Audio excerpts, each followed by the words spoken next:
Jakubův pojízdný stánek nevydělával to ráno v říčním parku moc peněz. Časy byly pro tohoto samoživitele těžké a dnešní tržby z Chile sotva pokryly náklady. Pak uslyšel křik. 2 děti spadly do rychlé řeky. Bez přemýšlení skočil dovnitř. Proud byl silný, ale nějak se k nim dostal. Svaly ho pálily, jak bojoval s vodou a držel obě děti pevně. Nevěděl, že to nejsou jen obyčejné děti. Nevěděl, že jejich matka se dívá ze svého luxusního auta nedaleko. Nevěděl, že tento okamžik změní všechno. Ale když je vytáhl do bezpečí, zůstala jedna otázka. Může jednoduchý čin odvahy překlenout propast mezi 2 velmi odlišnými světy? Jestli vás tento příběh dojímá, napište mi do komentářů, odkud se díváte, a pokud chcete vědět, jak se tento neobyčejný příběh vyvíjí dál, stiskněte to srdíčko a odebírejte můj kanál. Každý váš like mě motivuje vyprávět další takové příběhy o obyčejných lidech, kteří dělají neobyčejné věci. Zítra pro vás mám připraveno něco opravdu výjimečného. O 3 hodiny dříve stál Jakub Novák ve své stísněné kuchyni. Mžoural na vybledlou fotografii opřenou o kávovar. Sářin úsměv stále rozjasnil opotřebované okraje obrázku. Její náruč objímala miminko Emu, zatímco on stál vedle nich mladší a plný naděje. 5 let uplynulo od té doby, co jí vzala rakovina. Ale některá rána se ztráta cítila tak čerstvá jako včera. Tati, viděl jsi můj sešit na přírodopis? Emčin hlas se nesl z jejího pokoje a vrátil ho do přítomnosti. Ve 12 letech se stávala každým dnem více podobnou své matce. Stejná odhodlaná brada, stejná bystřá mysl. Koukni pod učebnici dějepisu, zavolal zpět a otočil se obrátit palačinky. Byly z levné směsi, ne z těch od základu, které dělávala Sára. Ale zvládl umění přidat právě tolik skořice, aby byly výjimečné. Emma vběhla do kuchyně s tmavými vlasy unikajícími z chvatně svázaného ohonu. Sešit na přírodopis držela vítězoslavně v ruce. Našla jsem ho, ale tati, pořád potřebuju materiály na můj projekt. Veletrh je za 2 týdny. Jakubovi se sevřel žaludek. Projekt na přírodní vedy, testování kvality vody v různých částech města. Samotné testovací soupravy by stály víc než dnešní pravděpodobný výdělek z pojízdného stánku. Něco vymyslíme, zlato. Možná můžeme promluvit s tvou učitelkou o alternativách. Ale tohle by mohlo pomoci lidem. Trvala na svém Emma a sklouzla na kuchyňskou stoličku. Co kdybychom mohli ukázat, které čtvrti mají nebezpečnou vodu? Jako tam, kde bydlí Tomášova rodina. Jeho máma si vždy kupuje balenou vodu, protože nevěří té z kohoutku. Jakub postavil před ní talíř palačinek. Hruď ho bolela pýchou i starostmi. Opravdu jsi to dobře promyslela, že ano? Máma by také chtěla pomáhat lidem, ne? Eminy prsty našly okraj fotografie a jemně se jí dotkly. Vždycky říkáš, že byla výzkumnice předtím, než si vybrala nás místo toho, dokončil Jakub tiše. Vzpomínka byla jasná. Sára opouští svou nadějnou kariéru, aby založila rodinu.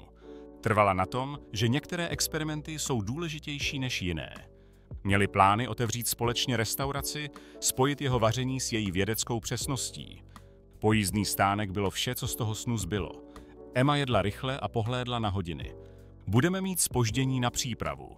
Ne když půjdeme s kratkou přes park.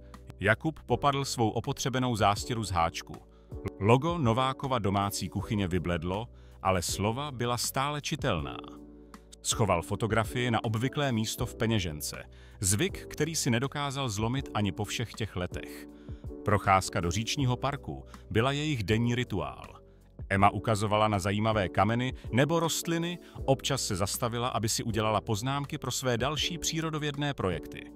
Dnes byla neobvykle tichá, ztracená v myšlenkách na nadcházející veletrh. Hej, Jakub ji šťouchl do ramene. Pamatuješ si, co říkávala máma o problémech? Emina tvář se rozjasnila. To jsou jen řešení, která čekají na objevení. Správně. A my také objevíme řešení pro tvůj projekt. Slibuji. Dorazili na obvyklé místo, kde byl zaparkován pojízdný stánek. Jakubův pravidelný pomocník Milan opět volal, že je nemocný. Po 3. tento měsíc. Další problém čekající na řešení. Zatímco Emma pomáhala s ranní přípravou, Jakub ji zachytil, jak zírá na sousední pojízdné stánky s jejich lesklým novým vybavením a profesionálními nápisy. Jeho použitý vůz s temperamentním grillem se najednou zdál oproti nim ošuntělý. Tati, Emčin hlas byl váhavý. Co kdybych pomáhala víc? Mohla bych se naučit na pokladnu nebo možná přijímat objednávky. Jakub přestal utírat pult. Už teď pomáháš spoustu, drahoušku. Tvá práce je být dítětem a dobře se učit ve škole. To by si máma přála. Ranní dav se začal přisouvat. Úředníci hledající kávu, běžci chtějící proteinové smoothie.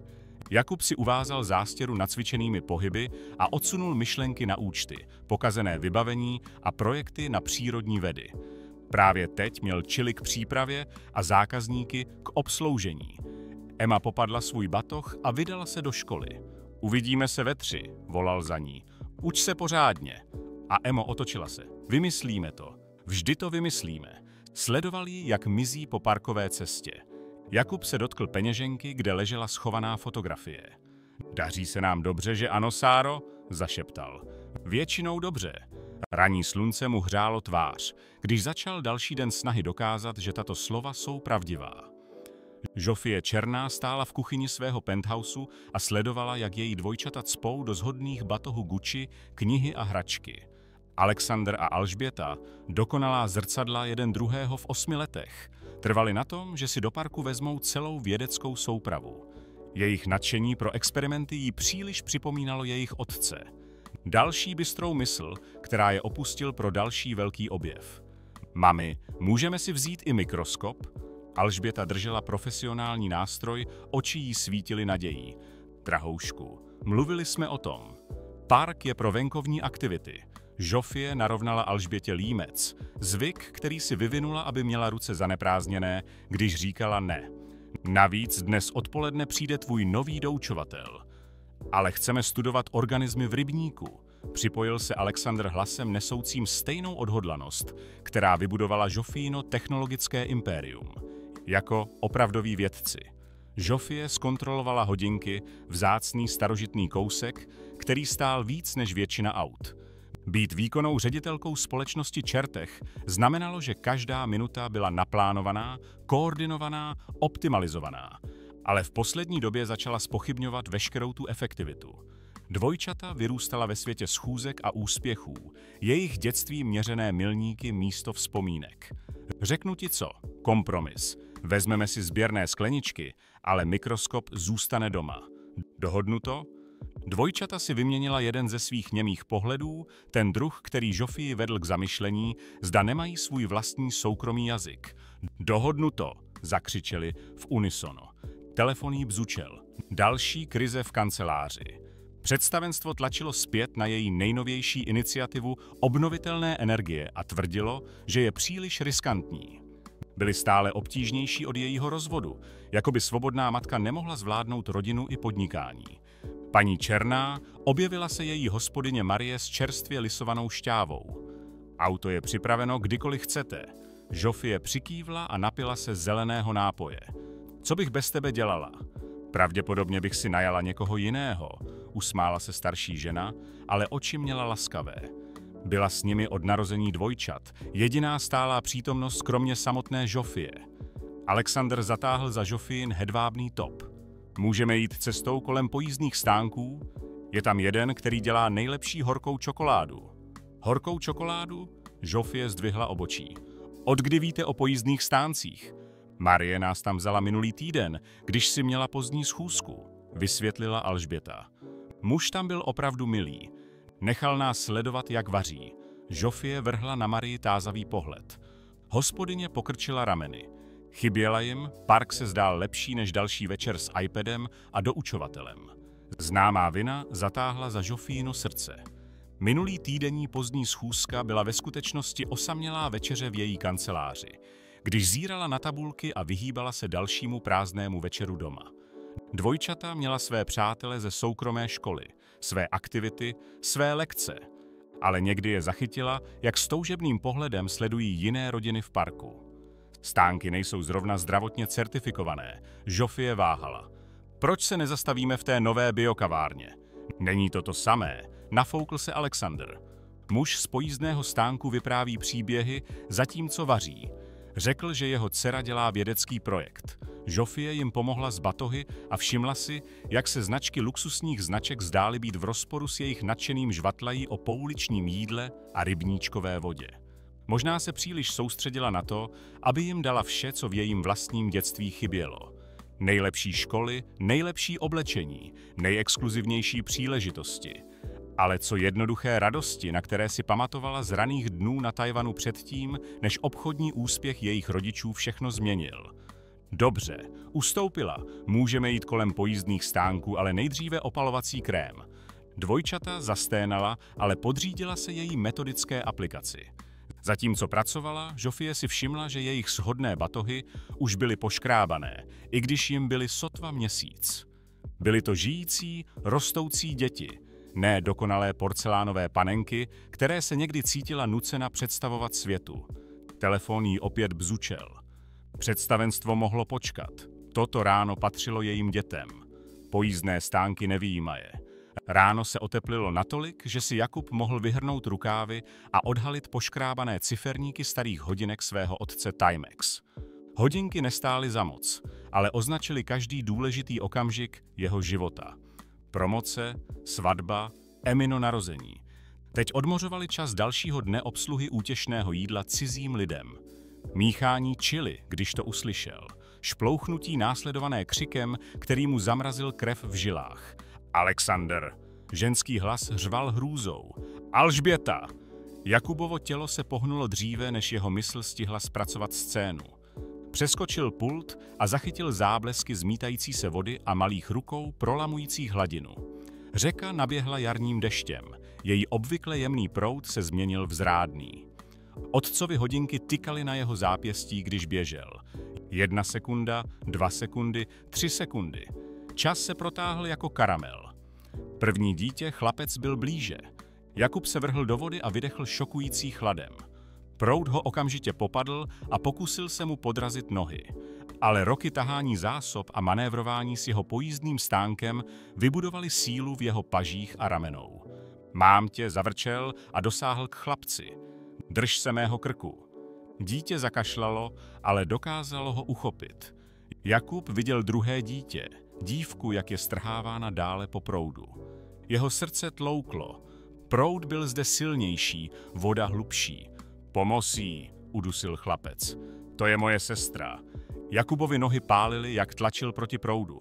Dívka se potopila. 5 sekund, 6 sekund, 7 sekund. Otcovi hodinky pokračovaly v počítání, zatímco jeho mysl křičela, že každá sekunda může být rozdílem mezi životem a smrtí. Tam, záblesk růžové bundy. Jakub se vrhl dopředu, jeho volnou paží střelil do vody. Jeho prsty zachytily látku, pak paži. Táhl, svaly napínající, dokud se dívčina tvář neprorvala na povrch. Lapala po dechu a vykašlávala říční vodu. Držte se pevně. Oba nařídil a bojoval, aby udržel všechny 3 nad vodou. Proud se kolem nich ovíjel jako živá věc a snažil se je strhnout pod vodu. Jakubovi boty škrábaly o kameny a hledali oporu. Na břehu slyšel křik. Někdo volal pohotovost. Žena, pravděpodobně matka dětí, vyplakávala v angličtině i v něčem, co znělo jako mandarina. 8 sekund, 9 sekund, 10 sekund. Hodinky pokračovaly v tykání, i když do jejich stařeckého mechanismu prosakovala voda. Břeh se zdál míle daleko. Jakubovi nohy se třásly úsilím. Kombinovaná váha dětí a mokrých šatů na něj táhla, zatímco proud dělal vše proto, aby je všechny strhl po proudu. Ale vzdát se nebyla možnost. Myslel na Emu, na to, jak by někdo jiný možná musel zachránit ji, kdyby se věci vyvíjely jinak. Skoro tam, zadýchal se, i když si nebyl jistý, zda uklidňuje dvojčata nebo sebe. Chlapec začal tiše plakat na jeho krku. Dívka od doby, kdy se dostala k povrchu, neudělala ani hláska. Konečně jeho nohy našly pevnou zem. Ruce se natáhly, aby pomohly. Návštěvníci parku a jiní prodavači z pojízdných stánků, kteří viděli drama se odvíjet. Jakubovi nohy povolili, jakmile byla dvojčata bezpečně vytažena z jeho náruče. Zhroutil se na kamenitý břeh, hruď se dmula. Moje děti! Ženský hlas byl teď blíže. Očima rozmazanýma vodou viděl Jakub elegantně oblečenou asijskou ženu, která objímala obě děti do náruče. Její designerský outfit se namočil, když je držela. Mami, dívka zakašlala a konečně promluvila. Jen jsme chtěli vidět kachny zblízka. Břeh byl kluský, dodal chlapec škytavě slzami. Jakub se pomalu posadil, jeho tělo už bolelo. Voda kapala z jeho oblečení a tvořila louže na zemi. Otcovy hodinky se zastavily, ciferník zamlžený vlhkostí. Čas zamrzl v 10:47 dopoledne. Okamžik, kdy skočil za dvojčaty. Pane, zdravotník klečel vedle něj. Musíme vás také zkontrolovat. Jakub se je pokusil odmávnout. Jsem v pořádku, jen se potřebuju vrátit ke svému stánku. Prosím. Matka dětí promluvila. Posunula se, aby odhalila aristokratickou tvář, poznamenanou slzami a rozmazaným make-upem. Nechte je vás vyšetřit. Naléhám na to. Jejich oči se setkaly a Jakub viděl něco, co ho přimělo k pauze. Nejen vděčnost, ale hluboké pochopení toho, co se téměř ztratilo. Přikývl pomalu, příliš vyčerpán na to, aby se hádal. Otcovy hodinky zůstaly němé na jeho zápěstí a označili okamžik, kdy se obyčejné truchlení jednoho muže stalo mimořádným. Jakub se nepohodlně posunul na tvrdé nemocniční židli, jeho oblečení stále vlhké. Lesklý obchodní časopis mu padl do oka ze stolku čekárny. Revoluce čertech, jak zelené inovace Žofie Černé mění svět. Žena z obálky teď seděla naproti němu. Její hedvábný top navlhlý vodou, její dokonalý make-up opojen slzami a říční vodou. Vaše děti, Jakub si odkašlal, jsou vyšetřovány? Žofie odpověděla, oči upřené na dveře pohotovosti. Doktoři říkají, že by měli být v pořádku díky vám. Otočila se k němu čelem. Ani nevím, jak se jmenujete. Jakub Novák. Projel si rukou vlhké vlasy. Měl bych zavolat dceři do školy, dát jim vědět, že tam nebudu na vyzvednutí. Samozřejmě, prosím, použijte můj telefon. Žofie vytáhla nejnovější smartphone čertech, vlajkovou loď své společnosti, jak si Jakub teď uvědomil. A nechte mě, aby někdo vyzvedl vaší dceru. Můj řidič. Ne, to je... Jakub zaváhal. Pýcha se střetávala s praktičností. Můžu zavolat její obvyklé chůvě. Dveře pohotovosti se otevřely. Dvojčata vyběhla ven, teď oblečená v nemocničních uniformách, které je dělaly ještě mladšími. Udělala míček pro jejich matku, ale pak se Alexander zastavil a táhl svou sestru za rukáv. Ty jsi ten muž z pojízdného stánku, vykřikl. Ten z příběhy. Alžběta nadšeně přikývla. Snažili jsme se říct mámě o tvé horké čokoládě, ale pak jsme viděli kachny a... Alexander, Alžběto, Žofín hlas byl jemný, ale pevný. To, co jste udělali, bylo velmi nebezpečné. Mohli jste... Hlas se jí zachytil. Je nám líto, mami, řekli v unisonu, ramena skleslá. Zdravotní sestra se objevila s propouštěcími papíry a Jakub použil okamžik, aby odešel a zavolal do Eminy školy. Když se vrátil, našel dvojčata, jak zasypávají sestru otázkami o říčních bakteriích a bezpečnostních protokolech provodu. Jsou určitě zvědaví, poznamenal. Žofín úsměv byl hrdý, ale unavený. Příliš zvědavý někdy. To mají od... Zastavila se, něco zastínilo její výraz. Milují vědu, i když to vede k nedobrodružstvím. Moje Emma je stejná, řekl Jakub. Pracuje na tomto projektu kvality vody. Chytil se. Proč toto sdílel s miliardářskou technologickou výkonnou ředitelkou? Ale Žofie pozorně naslouchala. Kvalita vody? Alexander, Alžběto, není to podobné vašemu školnímu projektu? Dvojčata se nadále. Testujeme různé filtrační metody, oznámil Alexander. Emma testuje vodu z různých čtvrtí, vysvětlil Jakub překvapený jejich společným zájmem, i když stále zjišťujeme vybavení. Máma má celou laboratoř, nadšeně poskočila Alžběta. S opravdovými vědci a vším ostatním. Alžběto, Žofie varovala, ale její oči nabraly zamyšlený pohled. Pane Nováku, Jakube, prosím. Dovolte mi udělat něco na poděkování. Pokud vaše dcera potřebuje laboratorní vybavení... Nemohl, Jakub přerušil. Opravdu, každý by udělal to samé. Ne, řekla Žofie tiše, neudělali by. Pohlédla na své děti, kteří teď ukazovali sestře své svrazklé prsty s vědeckým fascinováním. Alespoň mi dovolte vyměnit vaše hodinky. Všimla jsem si, že přestaly fungovat. Jakubova ruka šla k otcovým hodinkám Timex. Nejde o hodinky. Povyk u vchodu přitáhl jejich pozornost. Emma vtrhla dovnitř, její školní batoh stále na zádech, následovaná omlouvající se nevyhlížející sestrou. Tati vrhla se na něj a pak ustoupila od jeho mokrých šatů. Škola řekla, že jsi v nemocnici. Jsi v pořádku? Co se stalo? Než Jakub mohl odpovědět, dvojčata přiběhla. Tvůj táta je hrdina, oznámili v nadšeném stereo. Zachránil nás z řeky. Eminy oči se rozšířily, když se podívala mezi dvojčata, svého otce a Žofii, která pozorovala scénu s nečitelným výrazem. Tati, Emčin hlas držel milion otázek. Jakub se dokázal unaveně usmát.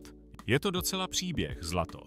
Ten, který začíná pár mladých vědců, kteří se přiblížili příliš blízko svému výzkumnému předmětu. Dvojčata se zachychotala a dokonce i Žofína složená tvář se změkčila. Časopis na stole se zdál posměšně scéně, jeho vyleštěný korporátní obraz v rozporu s tímto chaotickým emocionálním okamžikem v nemocniční čekárně. Možná, řekla Žofie opatrně, bychom mohli pokračovat v tomto rozhovoru někde pohodlněji. Věřím, že tvému otci dlužím řádné poděkování. A zdá se, že máme nějaké mladé vědce, kteří by mohli těžit ze spolupráce. Jakub se podíval na Emu, viděl naději kvetoucí v jejich očích, když si povídala s dvojčaty o jejich společných zájmech. Jeho mokré oblečení se stávalo nepohodlným, svaly ho bolely a jeho pýcha vedla obvyklý boj. Ale někdy, pomyslel si a dotkl se svých tichých hodinek, čas měl způsob, jak představit neočekávané příležitosti. Následující ráno zíral Jakub na elegantní vizitku ve své ruce. Zvednutý stříbrný text zachytil ranní světlo. Žofie Černá, výkonná ředitelka Čertech Industries. Pod logem společnosti napsala rukou své osobní číslo a poznámku. Pro spolurodič, který rozumí tomu, na čem nejvíce záleží. To je od mámy dvojčat? Zeptala se Emma nahlížející přes jeho rameno, zatímco balila svou školní tašku. Zavoláš jí? Je to komplikované, zlato. Jakub schoval kartu do peněženky vedle Sářiny fotografie. Navíc máme stánek na provoz. Ale když dorazili na své obvyklé místo v říčním parku, našli malý dav shromážděný. Elegantní kávovar byl postaven vedle Jakubova ovetřelého vozu s ručně psanou cedeulí. Zdarma nápoje dnes na počest včerejšího hrdiny. Marie, hospodyně dvojčat, mávala ze zadu vozu.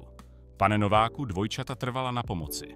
Alexander a Alžběta vystrčili hlavy v mini zástěrkách přes jejich uniformy soukromé školy. Udělali jsme horkou čokoládu, hrdě oznámil Alexander.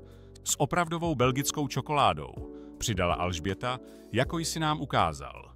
Jakubův protest zemřel na jeho rtech, když viděl Eminu tvář se rozjasit při pohledu na dvojčata. Vyměnili si telefonní čísla v nemocnici a ona o nich mluvila celý večer. Máma řekla, že můžeme pomoct před školou, vysvětlil Alexander. Protože váš vůz možná potřebuje úklid po víte. Jakub se podíval na svůj vůz. Někdo ho už tlakovému mytí a ranní přípravnou práci byla hotova. Dokonce i jeho temperamentní grill byl odborně opravován. Nemůžu přijmout. Začal. Přijmout co? Žofie se objevila oblečená více pohodlně než včera, ale stále vyzařující eleganci. Moje děti chtěli pomoct muži, který jim zachránil život. Já jsem pouze poskytla dopravu a zásoby horké čokolády. Usmála se na Emu. A slyšela jsem, že by někdo mohl mít zájem o testovací zařízení pro vodu z naší laboratoře. Emma poskočila na prstech. Opravdu? Myslíš to vážně, tati? Alžběta zatáhla za Jakubův rukáv. Můžeme Emě ukázat naší vědeckou soupravu? Prosím? Nadšení dětí bylo nakažlivé. Jakub sledoval, jak se objímali dohromady, Emma vysvětlovala svůj projekt, zatímco dvojčata nabízela návrhy s sebevědomou autoritou osmiletých. Jsou dobří jeden pro druhého, pozorovala Žofie tiše. Moji dva mají veškeré vybavení, které by mohli chtít, ale nikdy neměli tohle. Ukázala na lehké kamarádství, které se vyvíjelo mezi dětmi. Pár Eminých školních přátel dorazilo, přitaženo neobvyklou scénou, a dvojčata je nadšeně začleňovala do své vědecké diskuze. Možná by bylo lepší, kdyby jejich světy zůstaly oddělené, pomyslel si Jakub. Ale když viděl smích své dcery, jak experimentovala s dvojčaty, uvědomil si, že některé hranice jsou určené k překonání. Časy se možná změnily, ale laskavost a odvaha to zůstává stejné. Žofie se postavila vedle něj a sledovala jejich děti. Víte co, Jakube? Možná se oba můžeme naučit něco nového. Její technologické impérium bylo postaveno na inovacích, ale možná nejdůležitější objevy se staly právě tady. V parku, kde se dvě rodiny setkaly díky okamžiku nezištné odvahy. A možná, jen možná, to byl začátek něčeho krásného. Pokud se vám tahle historie líbila a chtěli byste podpořit mou tvorbu, uvítám, když si pořídíte členství na mém kanále. Moc mi to pomůže vytvářet další takové příběhy plné emocí a naděje.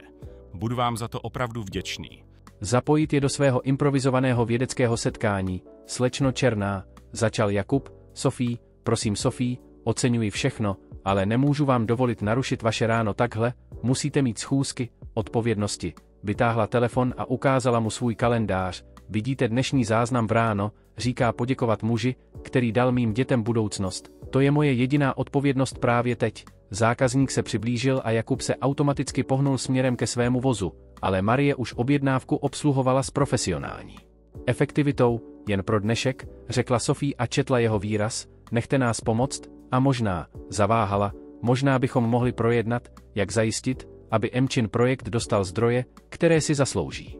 Jakub myslel na hrdost v Emčině hlase, když mluvila o pomoci jiným čtvrtím, o tom, jak udělat změnu, byla to stejná vášeň, kterou slyšel v Sářině hlase před lety. Myslel jsem, pokračovala Sofí opatrně, nadace Čertech by mohla sponzorovat některé studentské vědecké projekty, samozřejmě zcela na základě zásluh. Emčina práce na kvalitě vody by byla přesně ten druh iniciativy, kterou podporujeme, nabízela mu způsob, jak přijmout pomoc, aniž by ohrozil svou důstojnost. Jakub se znovu podíval na vizitku, na osobní poznámku, kterou napsala, pak na děti už plánující jejich další experiment společně. Jedna podmínka, řekl konečně, děti udělají práci sami, žádné korporátní laboratoře nepřevezmou kontrolu.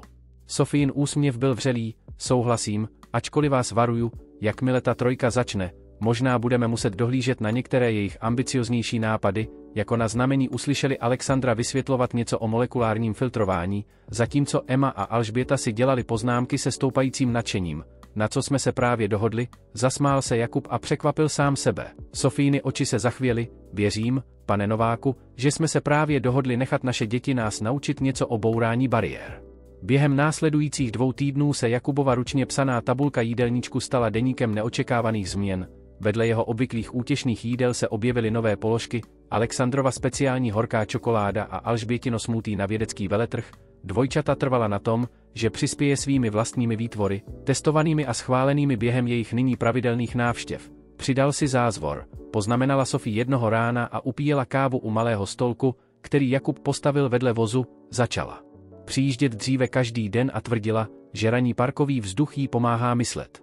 Ranní dav se také změnil, Sofína přítomnost přitáhla jinou klientelu, korporátní typy, kteří si možná nikdy předtím nevšimli jeho vozu, ale Jakub se ujistil, že se jeho stálí zákazníci stále cítili vítáni, zvláště stavební dělníci a studenti, kteří ho podporovali v chudších časech. Tati, volala Emma zevnitř vozu, vzorky vody jsou připraveny, zřídila si mini laboratoř v rohu vozu. Její vědecký projekt se vyvíjel nad rámec všeho, co si původně představovali. Dvojčata se motala poblíž, jejich uniformy soukromé školy trochu pomačkané od jejich nadšené asistence.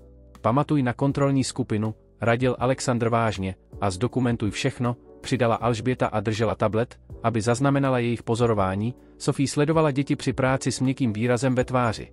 Nikdy nebyly tak nadšené ze studia, přiznal Jakub, i když jsem trochu znepokojený jejich nejnovějším nápadem zmapovat zásobování vodou celého města, příliš ambiciozní, příliš drahé, samotné testovací soupravy. Sofí se napřímila a rozpoznala svou chvíli, vyvinuli nepsané pravidlo kolem těchto okamžiků, ona nabízela pomoc, on váhal, pak našli kompromis.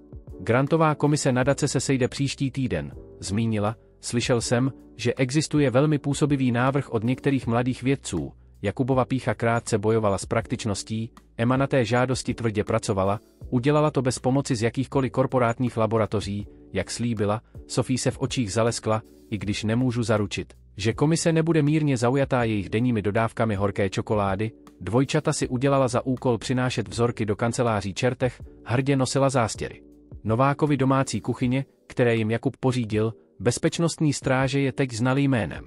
Co se týče dodávek, Jakub ukázal na svou tabuli, vaši členové představenstva si zřejmě užívají úterní specialitu, ach ano, korporátní krizi Comfort Chili, začali plánovat obtížné schůzky na úterý speciálně, podělili se o smích, pohodlný způsobem, který Jakuba stále překvapoval. Sophie zkontrolovala hodinky, ty drahé, které nosila navzdory tomu, že měla telefon, který mohl říkat čas ve více časových pásmech. Měla bych jít, schůze představenstva v 9, obvyklá objednávka.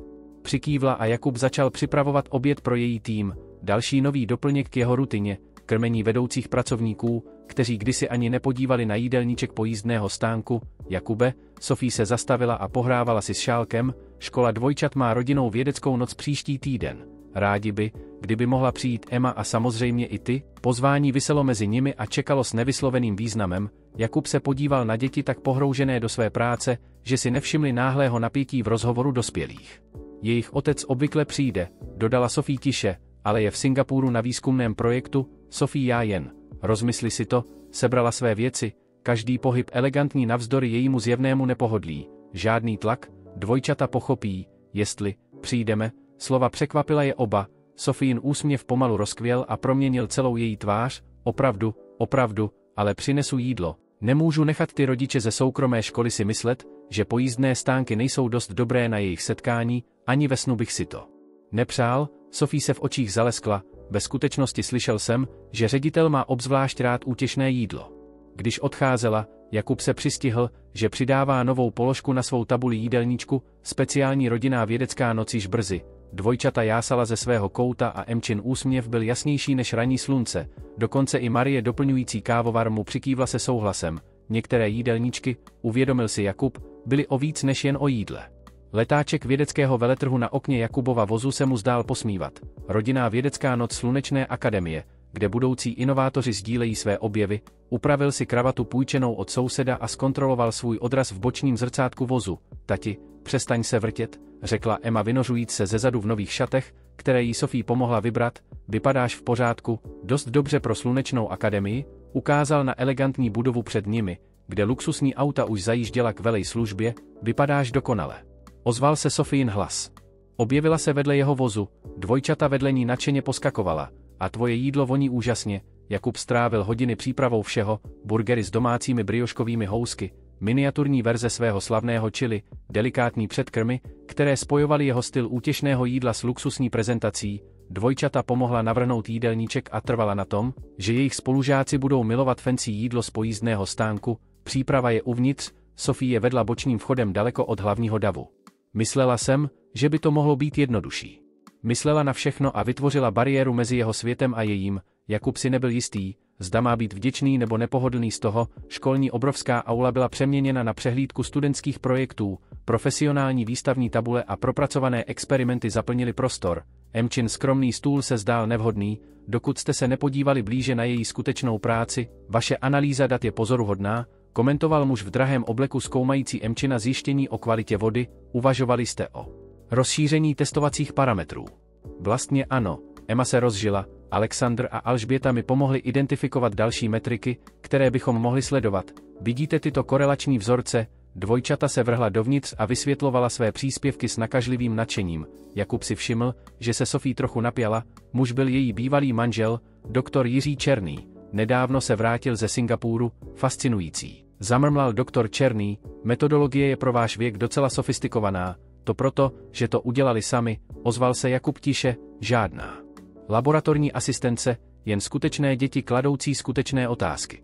Doktor Černý se otočil a zdálo se, že si Jakuba všiml poprvé. Ach, vy musíte být ten majitel pojízdného stánku, o kterém jsem toho tolik slyšel, táta nás zachránil, hrdě oznámil Alexandr, a jeho jídlo je lepší než jakákoliv restaurace, dodala Alžběta. Výraz doktora Černého se zachvěl. No ano, co se týče jídla, podíval se na hodinky. Měl bych udělat svou obchůzku, Sophie, probereme letní rozvrh dvojčat později. Poté, co odešel, se Sophie dotkla Jakubova paže, omlouvám se za to. Nebojte se, jsem zvyklý na to, že lidé si dělají předsudky. No, předpokládám, že jim všem dokážete, že se mýlí. Sophie přikývla směrem k rostoucí frontě u jeho stánku s jídlem. Ředitel už měl 3 jezdce. Večer se vyvinul v něco neočekávaného. Rodiče, kteří možná nikdy nenavštívili pojízdný stánek, nadšeně mluvili o Jakubově kuchyni. Emčin projekt přilákal vážnou pozornost učitelů přírodních věd a odborníků.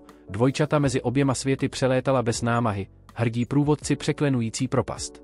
Pane Nováku, přiblížil se ředitel a otíral si ústa ubrouskem, chápu, že pomáháte s metodologií výzkumu našich studentů, já jen poskytuju prostor, Jakub to zlehčoval, děti dělají veškerou práci, prostor, povzbuzení a zřejmě výborné jídlo, usmál se ředitel, hledali jsme způsoby, jak rozšířit naše programy STEM, zapojení komunity. Možná bychom mohli projednat některé možnosti. Sophie se objevila s dokonalým načasováním a dodala, Jakubův vůz se stal docela laboratoří a jeho přístup k praktickému učení.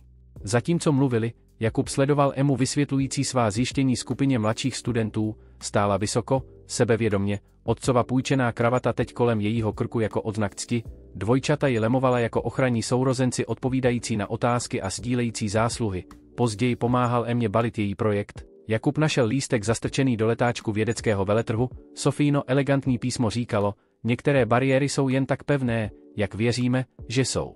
Tati, Emma držela tabuli se závěrem svého projektu, můžeme opravdu pokračovat v práci s jinými školami, dvojčata řekla, že jejich táta možná zná nějaké lidi, Jakub se podíval na Sofii, která neúspěšně snažila zabránit dvojčatům sníst jejich čtvrtý burger večera, zachytila jeho pohled a usmála se, opravdový úsměv, ne její vyleštěnou verzi výkonné ředitelky, ano, zlato, řekl, myslím, že můžeme něco vymyslet. Starožitná čajová souprava seděla mezi nimi na balkoně Sofii na penthouseu, pára stoupala z jemných porcelánových šálků, Jakub sledoval, jak provádí ceremonii s nacvičenou grácií, každý pohyb přesný a smysluplný, moje babička mě učila, vysvětlila Sofii, její obvyklá korporátní efektivita nahrazena něčím měkčím, řekla, že čajové ceremonie nejsou o čaji, jde o to přimět čas, aby se zastavil, dvojčata a Emma byli uvnitř, údajně dělali domácí úkoly, ale hlavně se čichotali nad svými nejnovějšími vědeckými experimenty, zvuky jejich smíchu se nesly na balkon a mísily se s večerním vzduchem. Sára by tohle milovala, řekl Jakub tiše a přijal šálek, který Sofii nabídla, vždy chtěla, aby se Emma dozvěděla víc o svém čínském dědictví, Sofíny ruce stuhly, bylo to poprvé, co se o své zesnulé ženě zmínil tak přímo, Emma mi řekla, že její matka byla čínsko-americká třetí generace, vždy litovala, že se nenaučila víc z jazyka, tradic, Jakub se usmál na její vzpomínku, vždy prosila majitele naší místní čínské restaurace, aby ji naučili správnou výslovnost. A teď se Emma učí od dvojčat, pozorovala Sofii, slyšela jsem je učit i počítat dříve, čaj byl na rozdíl od všeho, co Jakub ochutnal, jemný, složitý, vyprávěl příběh s každým douškem, jako žena, která ho podávala, přemýšlela jsem o vašem návrhu, řekla Sofie opatrně, o rozšíření podnikání s pojízdným stánkem, po povědeckém veletrhu několik rodičů oslovilo Jakuba ohledně catering soukromých akcí, ředitel dokonce navrhl pravidelnou obědovou službu pro školu, je to velký krok, přiznal Jakub, nové vybavení, zaměstnanci, licence. Nadace by mohla, Sofie, postavila šálek, ne, žádné korporátní záchranné mise, ale možná partnerství, vaše recepty, vaše vedení s nějakou strategickou investicí, uvnitř Emma vykřikla smíchy na něco, co dvojčata udělala, zvuk přiměl oba dospělé k úsměvu, jsou dobří jeden pro druhého, řekl Jakub a opakoval Sofii na slova z před týdnů. Sofie začala připravovat druhou konvici čaje, její pohyby meditativní, když odešel otec dvojčat, obávala jsem se, že vyrostou izolovaní, všechno, co měli, byli jeden druhý. A teď mají Emu a Emma má je. Jakub sledoval opatrný způsob, jakým Sofie zacházela s čajovou soupravou své babičky, život má způsob, jak budovat neočekávané rodiny, jejich oči se setkaly nad parou z čaje, něco se změnilo ve vzduchu mezi nimi, teplé a váhavé jako jarní vánek, okamžik byl přerušen příchodem Marie s tácem jídla, Jakub trval na vaření, kombinoval svůj styl útěšného jídla s čínskými ingrediencemi, kterému Sofie pomohla obstarat, cibulkové palačinky se západním nádechem. Knedlíčky plněné jeho charakteristickým chili, fusion jídla, která představovala oba jejich světy. Tohle je neuvěřitelné, řekla Sofie poté, co ochutnala knedlíčky, měli byste je přidat do svého jídelníčku, již plánuju, zašklebil se Jakub, i když dvojčata pomohla vyvinout recept, ačkoliv je víc zajímaly vědecké aspekty elasticity těsta než skutečné vaření, co se týče vědy, Sofie zaváhala, Jiří, doktor Černý se znovu ptal na jejich letní rozvrh. Chce je zapsat do pokročilého programu v Singapuru, Jakub pocítil neočekávanou bolest, na jak dlouho, celé léto. Sophie obkreslila vzor na svém šálku, obvykle je nechám jít, ale letos žebrají, aby zůstali, nechtějí propásnout rozšíření Emčina projektu kvality vody. A co chcete vy? Otázka ji zřejmě překvapila, Sophie se podívala na světla města, její profil elegantní proti tmavnoucí obloze, chci, aby byli šťastní, aby měli skutečná přátelství, nejen akademické úspěchy, aby věděli, že úspěch se neměří jen testovými skóre a cenami akcií, otočila se zpět k němu, co chcete vy, Jakube, co chcete. Čajová souprava se leskla v měkkém osvětlení, její vzory vyprávěly příběhy tradice a změny, starých způsobů setkávajících se s novými, jako oni sedící zde vytvářející něco, co neodpovídalo žádnému konvenčnímu vzoru, chci, začal, ale byl přerušen nárazem zevnitř následovaným 3 odlišnými hlasy vykřikujícími ups. Vběhli dovnitř a našli neúspěšný experiment zahrnující jedlou sodu, ocet a to, co vypadalo jako polovina kuchyně, děti stály zmrazené, pokryté pěnou, nosili shodné výrazy vědecké. Fascinace a lehké viny. Testovali jsme tlakové proměnné, vysvětlila Emma, pro jídelníček pojízdného stánku, rychle dodal Alexander, je to všechno zdokumentováno. Alžběta držela svůj tablet chráněný ve vodotěsném pouzdře, Jakub a Sophie se na sebe podívali a najednou se oba smáli, překvapení dětí jejich reakcí je jen přimělo smát se ještě víc, možná, řekl Jakub, když popadl dech, tohle je přesně to, co chci, Sophien úsměv mu řekl, že úplně rozumí. Bulvární tisk se objevil na pultu Jakubova vozu brzy v pondělí ráno, nový recept lásky výkonné ředitelky Čertech, miliardářský tajný románek s hrdinou pojízdného stánku, pod senzační hlavičkou byla zrnitá fotografie Sophie u jeho vozu, dvojčata a Emma viditelní v pozadí. Tati, Emčin hlas se zachvěl, jak četla článek, říkají o nás hnusné věci, Jakub rychle složil noviny, ale škoda byla vykonána, slova jako zlatokop a společenské šplhání mu pálily v paměti, telefon mu bzučel zprávami od starých přátel a pravidelných zákazníků, všichni se ptali, jestli je to pravda. Ranní dav byl také jiný. Fotografové se skrývali za stromy a snažili se zachytit záblesk románku z chatrče do bohatství. Někteří zákazníci přišli jen zírat, ani se neobtěžovali objednat. Milan, jeho příležitostný pomocník, který byl stále méně spolehlivý, se objevil neočekávaně. Ahoj šéfe, myslel jsem, že by sis mohl potřebovat pomoc se vší tou pozorností. Jeho úsměv nedosáhl očí, mimochodem, někteří reportéři se ptali na tebe, nabízeli dobré peníze za vnitřní příběhy, Jakubovi se obrátil. Žaludek. Milane, ať nabízejí cokoliv, uklidni se, nic jsem jim neřekl, Milan si uvázal zástěru, zatím, než Jakub mohl odpovědět, zastavilo elegantní auto, Sophie vystoupila a vypadala bezvadně navzdory napětí kolem očí, fotografové se okamžitě vrhli dopředu, slečno Černá, je pravda to o vás a majiteli pojízdného stánku, co si myslí vaše představenstvo o tomto vztahu, jsou děti ovlivněny třídním rozdílem, Sophie prošla jimi s nacvičeným klidem, ale Jakub viděl, jak pevně svírala kabelku, dvojčata. Následovala neobvykle potlačená a tiskla se blízko k matce. Omlouvám se, řekla Sophie tiše, když dorazila k vozu, měla jsem to očekávat, není to vaše chyba, Jakub jí podal obvyklou ranní kávu, fotoaparáty rychle cvakaly na jednoduchém gestu, vlastně, přerušil Milan, tohle by mohlo být dobré pro biznis, možná bychom mohli udělat nějaké rozhovory, opravdu vydojit celý ten šípkový úhel, to stačí, Jakubův hlas byl pevný. Vezmi si zbytek dne volno, Milan odešel, ale jeho vypočítavý výraz naznačoval, že to nebude jeho poslední.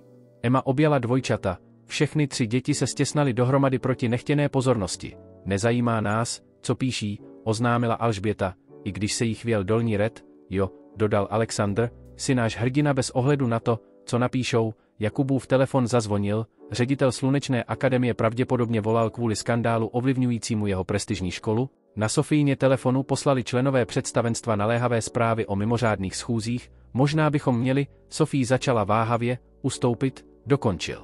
Jakub, slova chutnala hořce. Ne, všechny 3 děti protestovali najednou, Sofína tvář změkčila, když se na ně podívala, pak k Jakubovu překvapení vytáhla telefon a začala vytáčet, Marie, prosím přines ten druhý balíček, ano teď, za několik minut dorazila Marie s velkou taškou, Sophie vytáhla stoh papírů a rozložila je na pult vozu, co to je, zeptal se Jakub, články o mě z doby, kdy jsem poprvé převzala Čertech, ukázala na titulky příliš mladá, příliš žena, může Černá zachránit rodinné impérium a krása nad mozky. Riskantní budoucnost Čertech. Snažili se mě definovat, řekla Sophie tiše, přimět mě, abych zapadla do jejich příběhu, dokázala jsem, že se mýlí tím, že jsem zůstala věrná sobě, podívala se na Jakuba, nenechám je, aby nám to udělali, nám, slovo mělo objemy otázek, než mohla odpovědět, ostrý hlas proťal raní vzduch. No, tohle je docela scéna. Doktor Jiří Černý stál na okraji davu, nesouhlas vyzařoval z jeho drahého obleku, fotografové otočili kamery směrem k tomuto novému vývoji. Táti, hlasy dvojčat byly nejisté, přišel jsem projednat vaše letní plány, řekl doktor Černý, ale možná bychom měli mluvit o naléhavějších obavách. Sofie, představenstvo čeká, a vy, otočil se k Jakubovi. Jistě chápete, že toto spojení zašlo dost daleko. Jakub pocítil, jak se Emčina ruka vklouzla do jeho. Sofie stála zmrazená, chycená mezi korporátním světem svého bývalého manžela a chaotickým skutečným životem, který s nimi budovala. Bulvární tisk ležel na pultu mezi nimi všemi, jeho senzační titulky se snažily redukovat jejich složitý vztah na jednoduchou senzaci, ale nic o jejich spojení s rozeném záchranou z řeky, posíleném smíchem dětí a prohloubeném nad šálky čaje nemohlo být zachyceno v pouhých titulcích. Korporátní dokument ležel otevřený na Sofíně stole, mimořádná schůze představenstva, usnesení o nedůvěře v současné vedení, formální jazyk nemohl zastřít hrozbu, chtěli ji pryč a používali její vztah s Jakubem jako munici. Vaše osobní volby odrážejí špatný úsudek, říkal člen představenstva Harrison. Image společnosti, Sophie přerušila, její hlas ocel obalená hedvábím, naše akcie rostou, naše zelené iniciativy jsou průmyslově vedoucí. Co? Přesně na mém úsudku vás znepokojuje, majitel pojízdného stánku, vzdychl jiný člen představenstva, pomyslete na budoucnost dvojčat. Mimo její kancelářské okno mohla vidět místo, kde Jakub obvykle parkoval svůj vůz, ale dnes tam nebyl. Ráno poté, co se objevil bulvární příběh, dorazil a našel propíchané pneumatiky a grafity rozstříkané po stranách zlatokopky kuchyň. Telefon jí bzučel zprávou od Emmy. Táta neřekne, že je znepokojený, ale já jsem. Někdo všude zveřejnil špatné recenze, říkají, že jeho jídlo lidi otrávilo. Sophie sevřela ruce na dokumentu, věděla, kdo stojí za recenzemi. Milan byl spatřen. Jak se schází s konkurenční společností potravinových služeb, která se snažila získat smlouvu se Slunečnou akademií. Obavy představenstva přesahují váš osobní život, pokračoval Harrison. Doktor Černý vznesl platné body ohledně vzdělání dvojčat. Léto v Singapuru zaměřené na akademické věci místo hraní na vědce u pojízdného stánku. Moje děti prosperují, Sophie přerušila, jejich známky jsou výborné, jejich společenské dovednosti se zlepšily a jejich zájem o praktickou vědu. Jejich otec nesouhlasí, slova visela ve vzduchu. Jiří byl vždy její slabým místem, brilantní, ambiciozní a naprosto přesvědčený, že ví, co je pro všechny nejlepší. Další zpráva se rozsvítila na jejím telefonu, tentokrát od Alžběty. Alexandr pláče, ale neřekne mi proč. Někteří chlapci ve škole říkali věci o tátovi a panu Novákovi. Prosím, přijď domů. Sophie vstala a sebrala papíry do úhledné hromádky. Tato schůze skončila. Sophie, ne, chcete diskutovat o mém vedení, pojďme mluvit o tom, jak jsem zdvojnásobila naše patenty obnovitelné energie, chcete zpochybňovat můj úsudek, podívejte se na naše ziskové marže, ale moje děti a můj osobní život nepodléhají. Schválení představenstva, vypochodovala ven, její podpatky klapaly o mramorové podlahy, které se najednou zdály patřit jinému životu. Ve výtahu zavolala Jakubovi, jak je to špatné, zeptala se, když odpověděl, nic, co nezvládnu, jeho hlas byl unavený, i když zavolala Emčina škola, někteří rodiče se obávají jejího vlivu na jejich děti. Jakube, tohle není tvoje chyba, pauza, dvojčata jsou v pořádku, ne, škola byla těžká, Jiří to používá, aby znovu tlačil na Singapur, možná. Jakubův hlas se zachytil, možná má pravdu, možná by na tom byli lépe. Neodvaž se dokončit tu větu, Sofín hlas je oba překvapil svou zuřivostí, moje děti se tolik nesmáli celé roky, Emčin projekt otevírá dveře dětem po celém městě, nenecháme je vyhrát.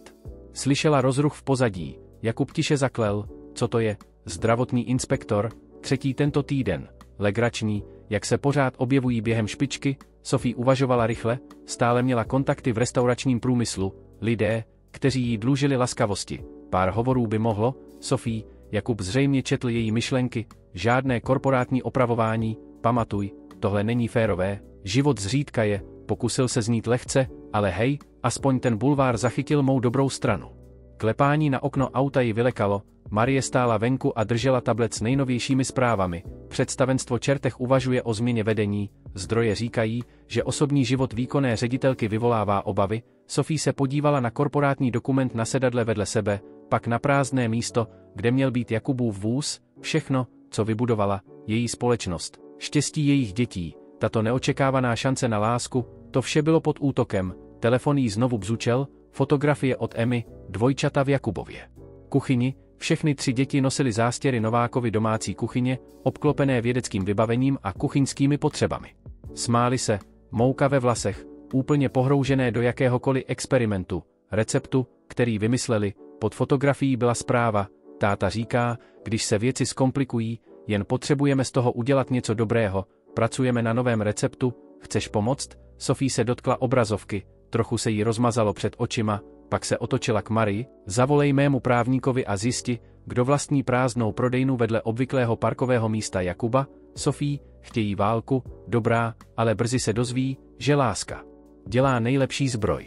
Letenka Singapore Airlines na Sophiině stole se jí zdála posmívat svým jednoduchým slibem úniku. První třída odlétá zítra, Jiří všechno zařídil, vezmi dvojčata na jejich velmi potřebnou akademickou intervenci, nech mediální bouři odeznít, dej představenstvu čas přehodnotit jejich postoj, je to rozumná volba, argumentoval Jiří, mysli na své dědictví, Sophie, všechno, co tvoji rodiče vybudovali, teď sama ve své kanceláři zírala na letenku a procházela fotografiemi na telefonu, obrázky posledních pár měsíců zaplnili obrazovku.